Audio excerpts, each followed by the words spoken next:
Out there that's kind of affiliated with the Occupy Wall Street movement.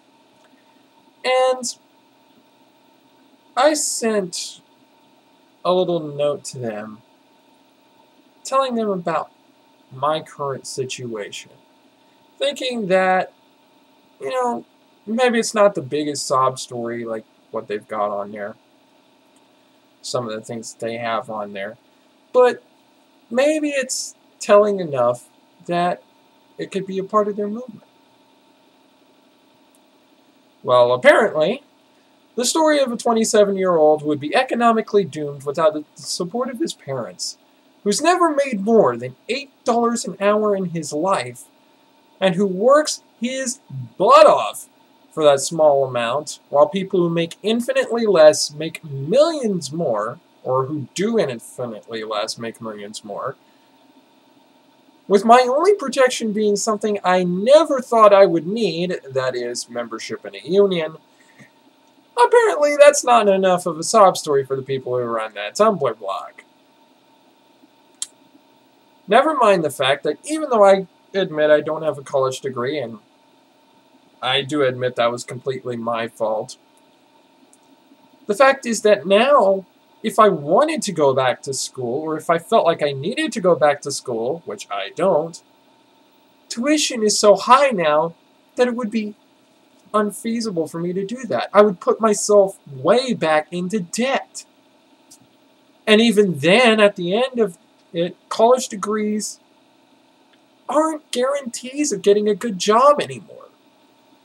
But no, despite all that, apparently I'm not a part of the 99%, despite the fact that I work for every cent I make and still can't survive without the, much appreciated, I assure you, assistance of my parents. Nope, I don't have thousands of dollars in debt, so me. I'm not part of their group of complainants, apparently. I admit, I've gotten lucky to be in the situation I am.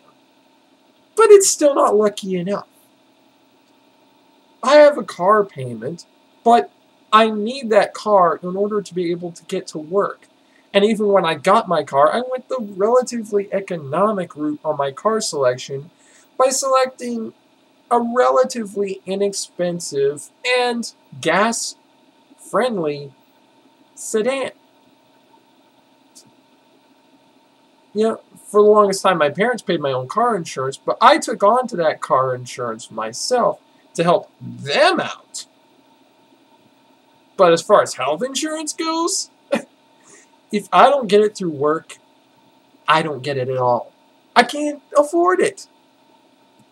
And prices on things just keep climbing up and up and up and up.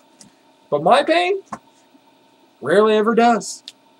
And when it does, it's rarely enough to make any kind of sizable effect.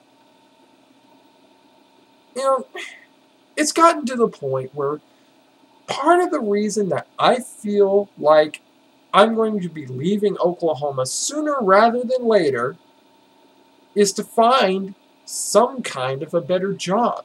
Something that better suits my creative soul. But there's nothing around here in western Oklahoma like that.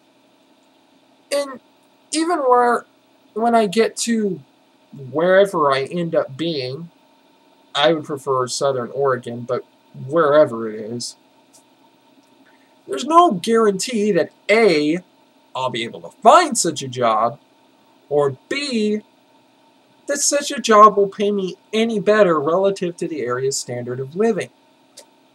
So, my only real hope is to save up as much as I can for the next few months or so to be able to pick up and leave, or pray for some kind of bloody miracle. Either way, like my dear departed Libby before me, I will be taking a huge gamble, made even bigger by a government that apparently cares more for multi-billion-dollar corporations than for those who work hard yet are still in poverty. So I'm not in the vaunted 99%. Well, guess freaking what? I ain't in the 1% either. If I was, at least I would have more sense than to be an idiot with my money and not render unto Caesar what is Caesar's. And fairly at that. So, if I'm not in the 99% and I'm not in the 1%, where the bloody hell am I? Do I then stand alone? Rejected by both left and right? By both those who are disillusioned and those who are entitled? Well, you know what? If I have to stand alone, then as God is my witness, I will stand alone. I'm not the 99%. I'm not the 1%. I'm just a guy who can't seem to get ahead no matter how hard he tries. So, I will stand alone. I will stand alone, and I will call for the kind of justice that no kind of government can ever give. And that doesn't even matter who runs the frickin' government. If stand alone I must, then stand alone I shall.